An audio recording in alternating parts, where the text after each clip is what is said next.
Good morning, everyone, or in about 10 seconds' time, that will be good afternoon. Welcome to another technique session with Paddy and Kath. Today, we're going to take a quick look at the position you should have riding downhill.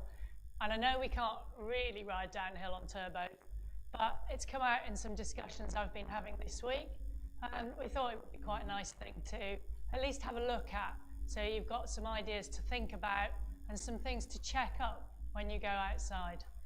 The other thing we're doing is high cadence work, and I know for some people find that quite easy, one person in particular I know, but I also know there's some other people who find it really, really difficult. So you may either absolutely love this session or hate it. We're just going to have a steady 10-minute warm-up, and while you're warming up, I will probably talk about downhill. But first of all, just want to check in with your heart rates and where you should be heading for now. Through the next 10 minutes, hopefully you've started off really nice and steady, virtually no effort at all, just getting the blood moving around the system, just settling into your position on the bike, checking out any aches and pains, moving your body around so it's comfy. And then through the next 10 minutes, we'll be gradually raising the effort level and finishing at about 80% of your max heart rate, 90% of your lactate threshold heart rate, and rate of perceived effort about 5. And if none of that makes any sense, just make sure you can still shout at your partner to make your lunch, and that'll be about right. So now you've got that under your belts, a couple of minutes in, settling down nicely. I'm not sure Paddy's warm enough to move his position around on the bike that much. He's looking well wrapped up here, but I'm going to ask him to anyway. Oh, wardrobe change first. I can't see much movement here. Thank you.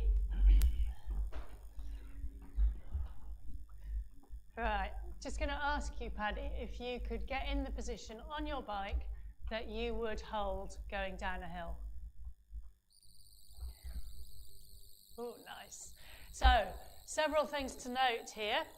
His feet are at 9.3,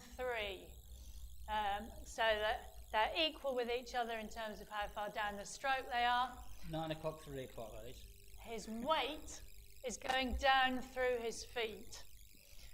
You can see his bottom is very slightly off the saddle, and his back a little bit compared to normal.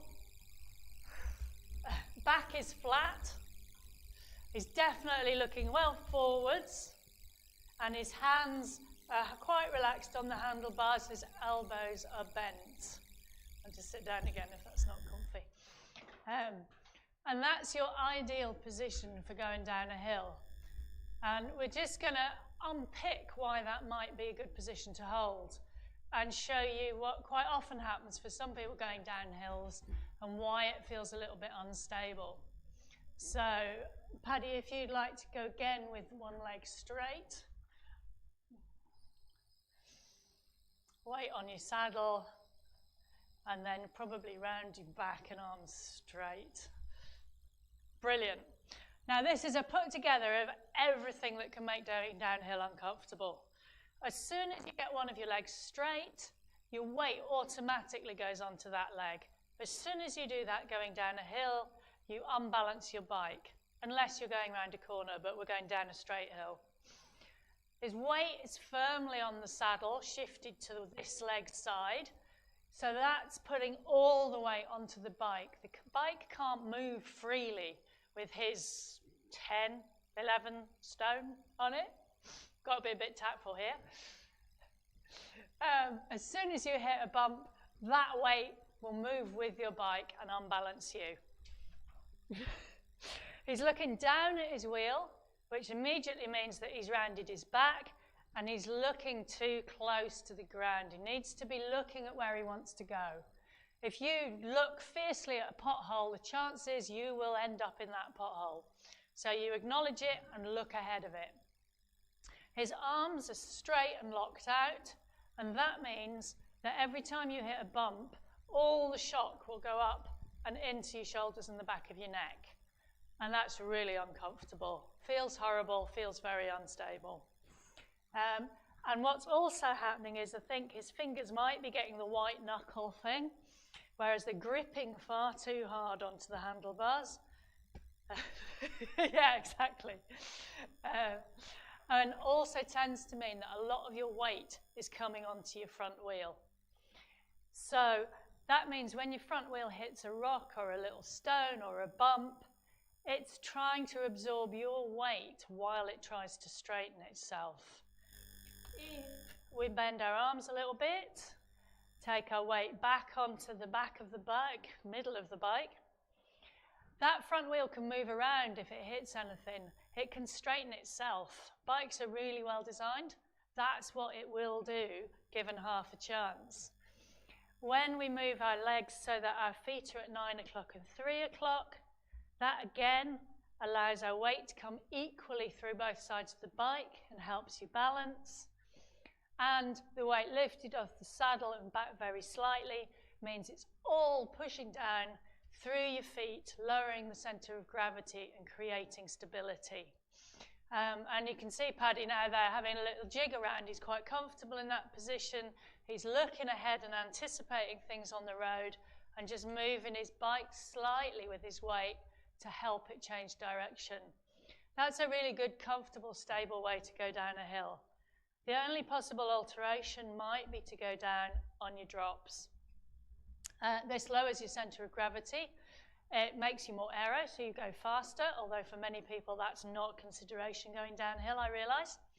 And it also means that you've got a much more control over your brakes. It's the most efficient position for pulling your brakes on hard. Hopefully you won't need to. You should be looking ahead, anticipating and controlling your speed. And whether you can reach that position on your drops depends on your flexibility, your strength, your whole body strength, not just your legs, and your bike fit. And a mixture of those things will determine whether it's comfortable or not. For some people, and particularly women, that reach to the front brake lever can be really difficult to make. And sometimes that can need some adjustments.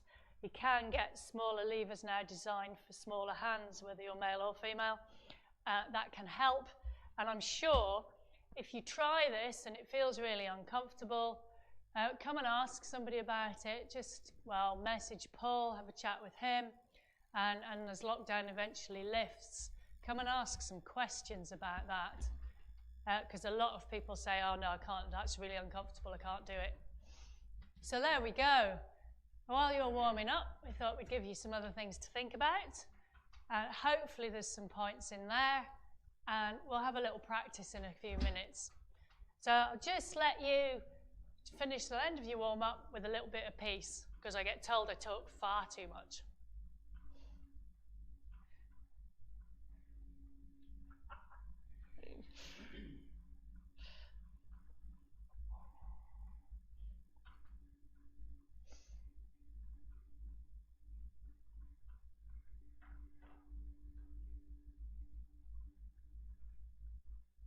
Okay, so while you're warming up, obviously thinking about the previous sessions, keeping your shoulders relaxed, get nice and settled in, so get the seat bones on that saddle. Looking forward. I've had a little bit of a pause, so my heart rate's dropped down a bit, so hopefully, you know, you're 7 or 8 minutes in now, so you should be thinking about your breathing. Pushing your belly out if you want. If you're thinking about your pedal stroke, you may be thinking pulling your heels into the back of your shoe when you go past the bottom, or pushing forward or pushing down. Lots of things to think about, so you shouldn't be bored. And away you go. And I'm just ticking out 90 without really watching it, because that's a nice number. I won't sing. You know the songs, so even though you haven't heard me sing, you will have those songs in your head, or you will be thinking about a certain African animal. an African mammal. It's grey. And wrinkly. Yeah, a bit like me, grey and wrinkly. There we go. Oh, I've finished your warm-ups really, so I'll just move slowly into the next section. We haven't done those faster spin-ups this morning because I think we're probably going to do enough of them now anyway. So I thought I'd just leave that for this time. You can warm up in all kinds of different ways. You don't have to stick rigidly to one format, but 10 to 15 minutes with a little bit of faster cadence work or a little bit of harder work is generally a good rule. And it's good to start obviously easy and then gradually build until you're working a little bit harder. So now we should be relatively comfortable and warmed up. He's going to ask you all if you would just take that downhill position for a few seconds. So just stop pedaling, take your feet to 9 o'clock and 3 o'clock, take your bum off the saddle slightly, make sure your weight's over your feet and that your hands and arms are comfortable, although obviously you do need to hold the handlebars and you do need to cover your brakes somehow, but your weight should not be in them. Fingers should be loose. So as you hold this position for a while, you'll actually, I can feel that the weight in my legs, and my hands are very light actually, and that's because my weight's back, because my backside's further back, so it's keeping it over that back wheel. So actually, handlebar wise, it's quite light. So the difference then on the drops or on the hoods. And that's down to you, whichever is most comfortable. Looking forward, have a play. Now you want to swap legs. I have a preferred side. I have a preferred side. But I'll try and switch it around so I don't, on long descents I don't get like one leg fatigued from just putting the weight on it. Do you want to sit down and spin for a minute? And then we'll do that again.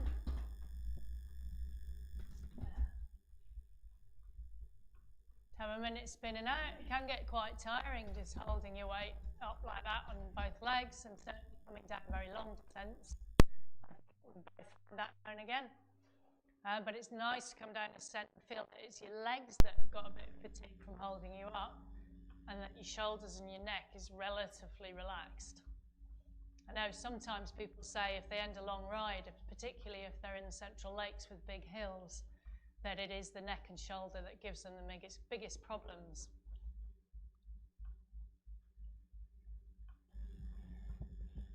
Okay, so on the brakes, going downhill, if I'm going downhill and I'm on the hoods, I will try and get at least 3 fingers on the brake levers. I just feel more secure that way, and also it means you are using the lever. You've got a longer lever because you pulling the end of the brake. Whereas if you've just got a couple of fingers on, you haven't got as much power because you haven't got the leverage. If you do drop down, most brake levers have got a little bit of a scoop at the bottom, and you can even go down to 1 finger and just feather and control that way. Obviously, if you need to stop a bit sharper, you probably get 2 fingers on. So when you get out there, when you get on a bit of a hill, even if it's, this week, it doesn't have to be a massive hill, you can have a play. Play with the position, have a play with the brakes. See what happens to the feel of the bike when you move your weight around if you're just practicing on a gentle hill. Do you want to just take that position again, Paddy, and everyone else? Lovely. So go out and have a play with it, but just never, ever, ever ride a hill faster than you feel comfortable at. Doesn't matter what you're testing, doesn't matter who you're following. Never ride a hill faster than you want, because you need to feel secure and you need to feel in control. Some people love it, some people makes them quite nervous. Okay, thank you. We'll go up once more in a minute. All right.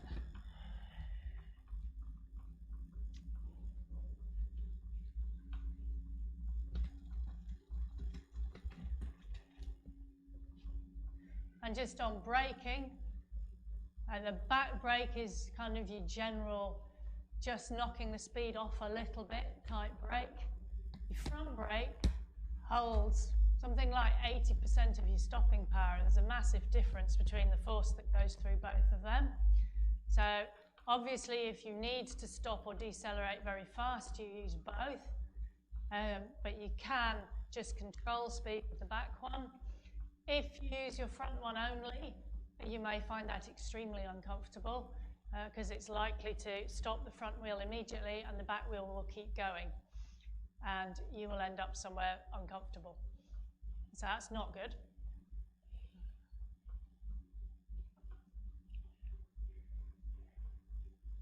Okay, just want to take that once more. Lovely, and I definitely notice you come onto the same leg going forward, naturally. So there's another thing to practice. Just try putting the different leg in front, and it feels very, very different.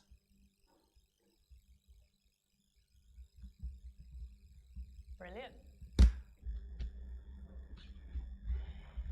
We tend to be really one-sided riding bikes quite often. We tend to get on the same side, put the same leg forward, start off with the same leg, use the same hand for the water bottle. So it's very good just to alternate things like that. It makes both sides of your body work. It means that you don't get lopsided. You're far more adaptable, you're flexible. So if conditions change, you can respond. So if you end up riding abroad, obviously you're on the different side, so it's good to be able to look over that other shoulder. And really odd things happen that you don't expect. I broke my thumb. I couldn't use my right hand to drink with a water bottle for 3 months because my thumb wasn't strong enough to press it. So I had to ride around using my left hand, which luckily I learnt to do a few years ago, so it was fine. But if I hadn't, I would have really struggled. And there we go. So there's some interesting things through warm-up. Now we're going to do a little bit of cadence work. We're going to ask you to hold a faster cadence for blocks of 30 seconds. Now previously in warm-up we've done it for 10 or 15 seconds, so be wary. And we're going to do that for 6 blocks of 30 seconds. The first 3 getting a little bit faster and the second 3 getting a little bit slower again. So that gives you an idea of how you need to pace yourselves. Most of this session we are looking for that 80% max heart rate, aerobic effort, but high cadence work puts quite a stress on your aerobic system. It does force various bits to work fairly hard, so don't be surprised if your heart rate goes up. Also, you'll notice a lag. You'll work hard for 30 seconds, start resting, and your heart rate will probably still be climbing. That's fine, it's completely normal. What we hope for is that in the rest period, it's coming down a little bit again, so that when you work, it can climb. What we would like to avoid is it staying high the whole time. So we're going to start with just 30 seconds at 100 cadence if possible. I know many of you don't have cadence monitors. You've kind of got an idea what 90 is now. Let's just go for just going a little bit faster than that. And we'll go at 19 on your clocks.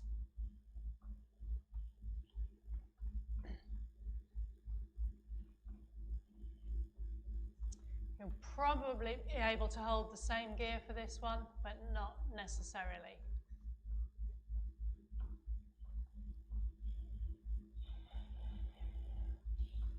Three, 2, 1, go. 100 cadence. So keep your power output about the same if you can, but just increase your pedaling speed. Those legs go around a little bit faster. Paddy hit it absolutely on the nail there, straight up to 100, holding nicely. 9 seconds to go. Hold that upper body nice and relaxed and rest. Have a minute.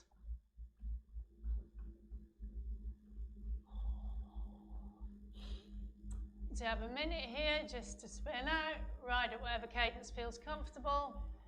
Relax any bits of your body that need a bit of a wriggle.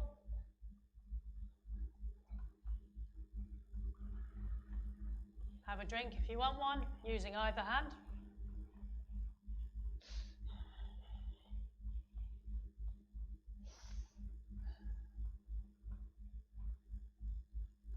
And then in 15 seconds or so, we're going to go for 110 cadence if you have a monitor.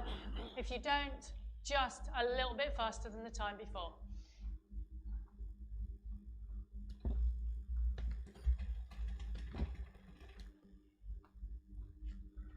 Five seconds. 3, 2, 1, and go. You may find you need a harder gear, you might find you need to move your gears up.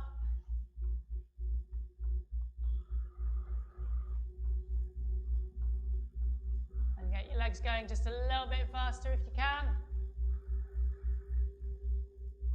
Lovely, keep going, you've got another 10 seconds. 10 seconds, 3, 2, 1, and relax. So we've got another minute of relaxing. How's that, Paddy? It's fine, it just takes a while to bring the cadence up. Rather than stamp on the pedals, I wanted to just bring it up slowly. Just that steady increase. So should we do it for a minute to give you time to get your cadence up? 5 second intro is fine. Okay.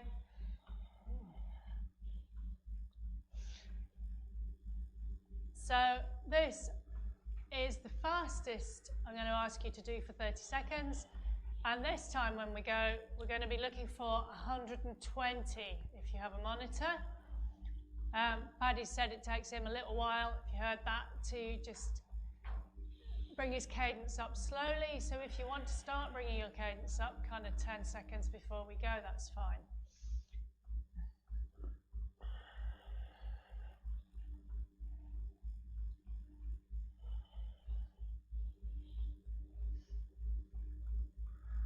This one you may well need a harder gear to absorb the extra force to get your legs to go around fast enough. 10 seconds left, so if you want to start raising cadence, you can. 3, 2, 1, and go. So we're going pretty fast this time, 120 for 30 seconds. And there's definitely a little bit of puffing going on here. He's hitting 120 beautifully. 10 seconds still to go.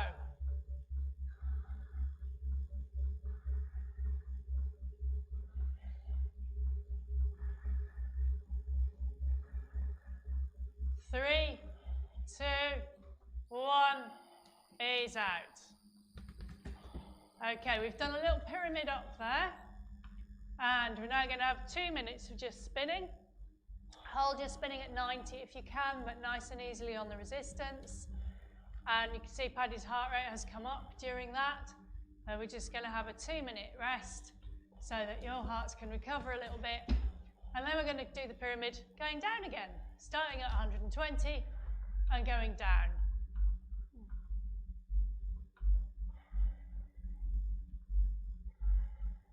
By all means, move around, stand up, shift your weight, stretch your shoulders, all those kinds of things. These little bouts of quite hard focused work do demand quite a lot from the system, so don't be concerned if you're finding it makes you puff a little bit. And the value is it's kind of drills for your neural system that firing your muscles. It's teaching your muscles to be able to fire very quickly, and what we hope is that once you stop doing specific drills but bring this practice into your riding, it'll be a little bit easier to hold a higher regular cadence so that you become more efficient. Unless you're one of those people that can just ride with a kind of 90 cadence all the time when you're out. So it's really good to have the flexibility to be able to measure your power and your cadence and vary both of them at will. So part of this is working on that skill as well.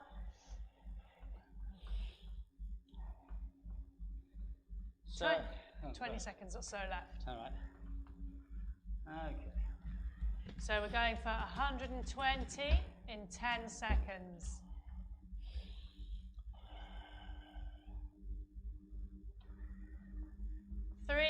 2, 1, and 30 seconds at 120. Fastest one, so just go for it. Excellent, there's a great whirring noise coming here. Focus was going straight ahead there. Relax those shoulders if you possibly can. That whole core needs to be holding your upper body still. You've got 10 seconds left. 5 seconds to go. It's looking really good here. And relax.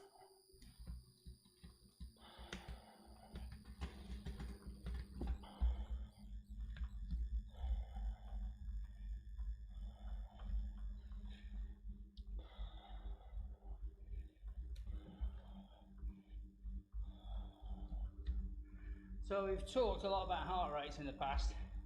So for me, really interesting there. Pushed it, the first one, to 120 cadence.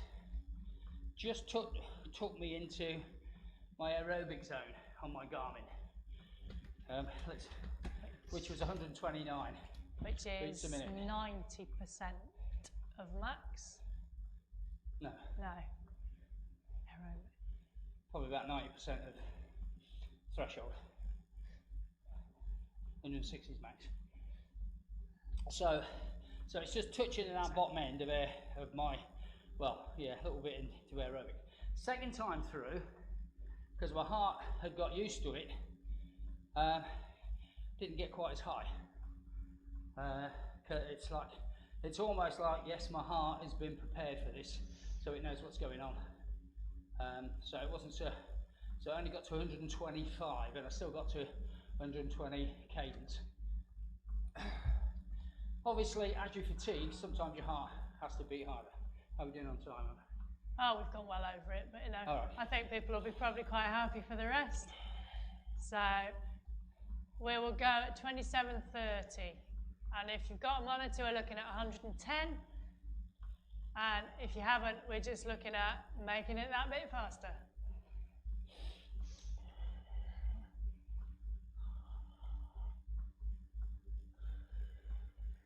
5 seconds to go. 3, 2, 1, go.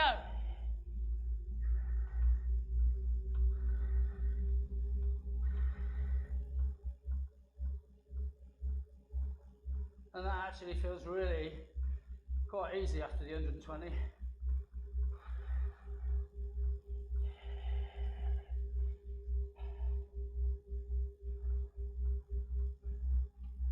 Five seconds left. So. And relax.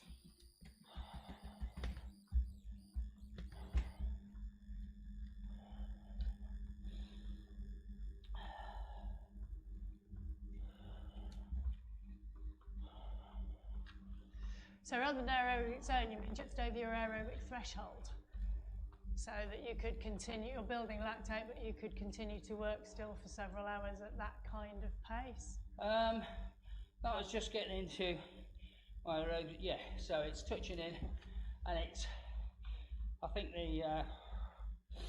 this one's easy, next one's warm up, and then it's aerobic, so it's a bit, it's like the discussion we had on Friday is, oh, my Garmin says this, oh, my zones are, you know, I've got 5 zones, I've got 6 zones, Garmin's got 4 zones. So I'm just trying to... That's why I'm trying to talk in percentages, yeah. So people have got a measure. My max is 160, so it's 130, so we're there or thereabouts. That's like 20% off, isn't it? So just over 80. Yeah, so just 80. About 85. 85% of max, maybe 83%. Well, 80 is your aerobic threshold.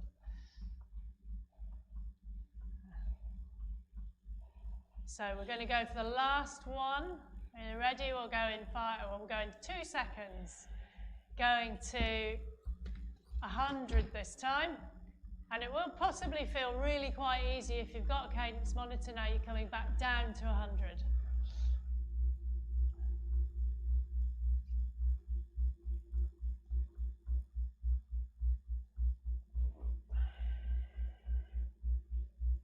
Walk in the park, Paddy, on that now. That's too easy.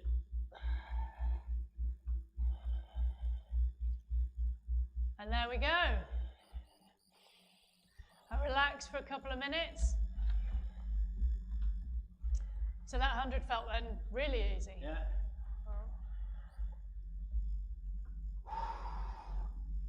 Depends how hard you make it, I guess. If you make it harder, it's worse. Okay, a bit of a shakeout, a bit of a drink. What have we done next? Well, next was thinking about hold your cadence at 90, but make your gear one easier. Ooh. But we'll just have a little while. Because we're talking about being able to vary the amount of power you put through your pedals so that you've got as much variation as possible towards working efficiently. And it's really difficult sometimes to control the amount of power that goes out. It's possibly easier to work a little bit harder and put more force through the pedals when you start from just your cruising speed. But it can be quite difficult to keep your same cadence, but effectively unweight your pedals a little bit so there's less power going through. So that's what I thought we'd try next. Let's try that in 40 10 seconds? Yeah, 40 seconds, 10 seconds cutting it a bit. So we'll go at 32. We'll do a minute of trying to just lighten the pressure on your pedals, keeping your cadence where it is, and using an easier gear because that will force you to have to be lighter on your pedals or your cadence will get too fast.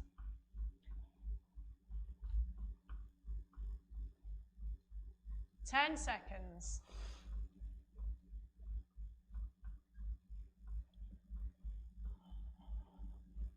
3, 2, 1, go. So an easier gear, but keep the same cadence. What does that feel like? It's really strange because your legs get, you normally put more power down, so you've got to be quite supple.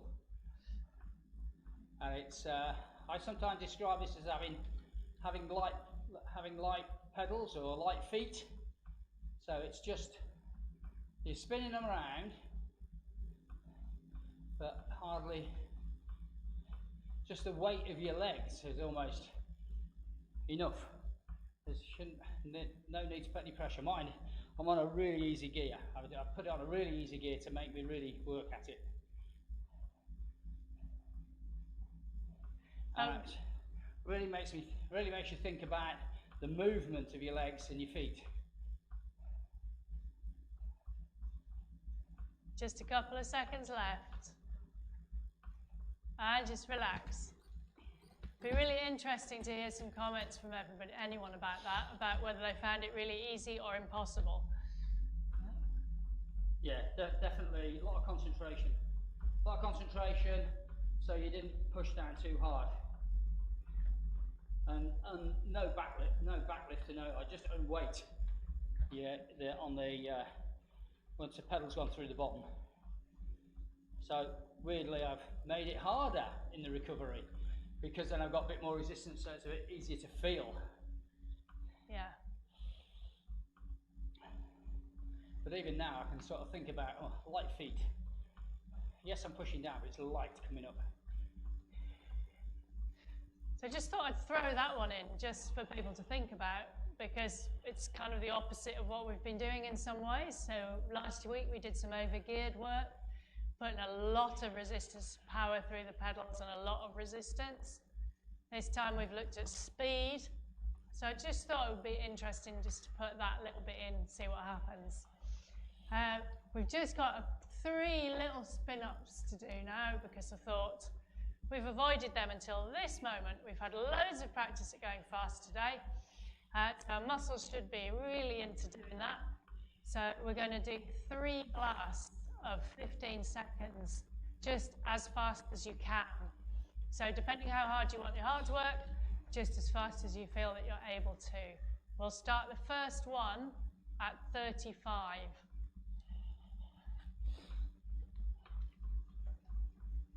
So 15 seconds to go. Remember to keep your shoulders and your upper body relaxed while you're doing this.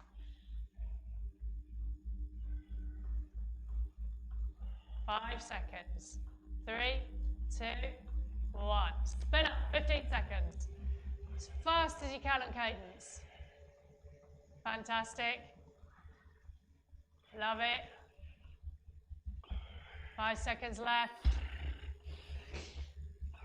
And relax. Well, go on 36 next time round, so you've got 45 seconds to recover. And Paddy was hitting something like 137, I think. And his heart's actually still pretty low, on 117. It's low for you. It's warmed up. Yeah.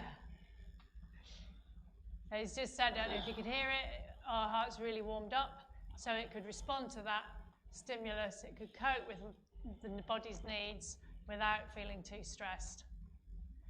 10 seconds to your next one.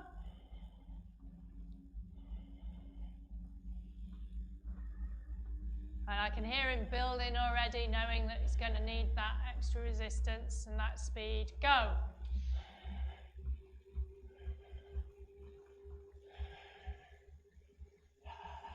Five seconds left. And relax. Okay, we're just going to do one more of those. Well done if you're hanging on in there.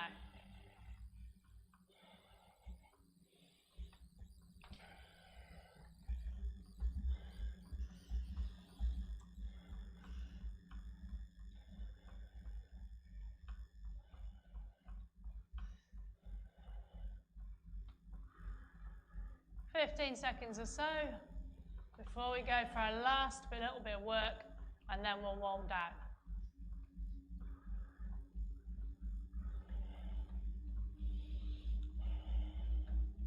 Five seconds left. 3, 2, 1, go.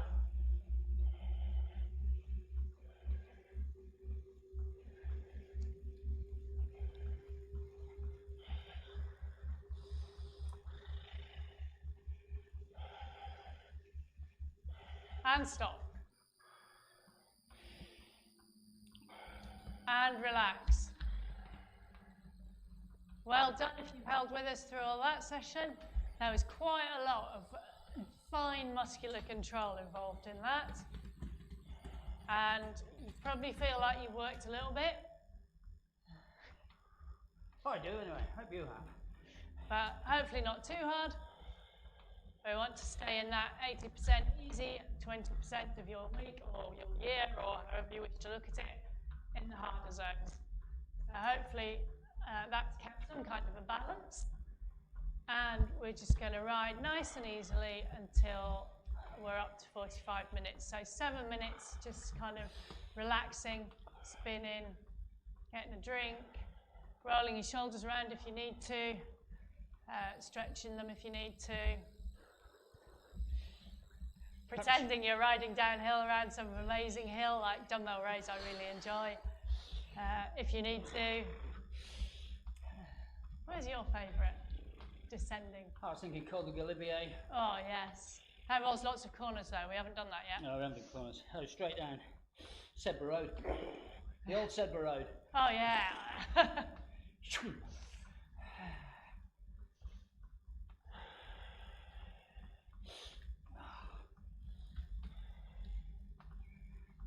I hadn't really thought about explaining how to go around corners on a static turbo that doesn't bend, but you know, we can give it a go. Not this week though. Might have to save that for another week.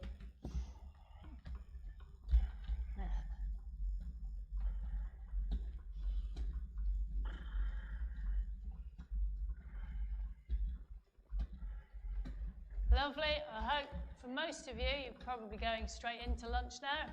So that's good. Try and use that 20-minute, half-hour window after you've exercised to get some carbs and some protein into you. And that's the time when the body can use it most efficiently to repair the damage you've just done to it. And just remember, we don't get fitter by working hard. We get fitter by working really, really hard at our recovery, because that's when our body rebuilds the damage that we do when we exercise to make it fitter and stronger than it was before. So that bit's quite crucial. Most of us are just too busy going out there having good fun to remember that bit quite a lot of the time. If you have got a bit of time, a little bit of stretching is always good. Doesn't have to be anything fantastic. Mainly focusing, I guess, on your glutes, hamstrings, quads, calves. Maybe loosen up the shoulders. A few twists around the thoracic twists. But we can do some of that while we're here. You know, we're only twiddling.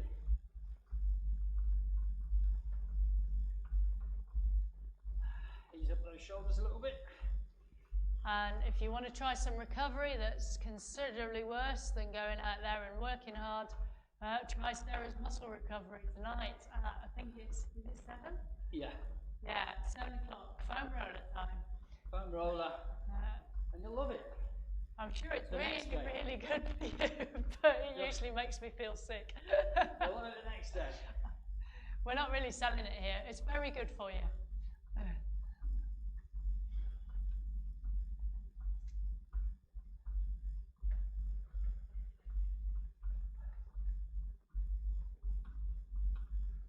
Little stretch that I like to do sometimes on the bike if it's a long day out. Sometimes, you know, when it's maybe gently downhill, it's just straightening the legs, being at 3 o'clock, 9 o'clock, and then just pushing a little bit. So you can stretch out your calves and your hamstrings a little bit. And just moving backwards and forwards, you can feel, well, I can feel it now. Starts with the calf and then it goes up the hamstrings a little bit. So always nice to do. And you might even want to push out your hip flexors a little bit. It's a little bit harder really because the bike's in the way. Make sure there's no bumps in the road if you try that one. Yeah. Oh yeah, smooth road, you know, no traffic, no dogs running across, all that sort of stuff.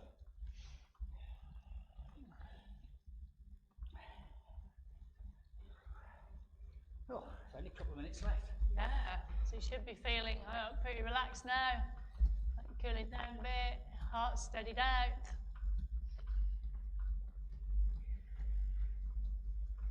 Don't forget the old wrists. Oh, Give the wrists a wiggle, look after your wrists. Stretch them out both ways. I'm not doing a huge amount of time on purpose because we've only been on the bike for 45 minutes. So. some of you might have been doing yoga with Carol this morning. That was quite wrist intensive, so that may contribute.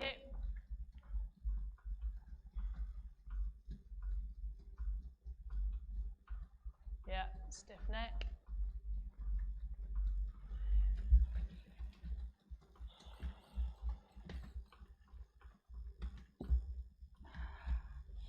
There you go, almost there.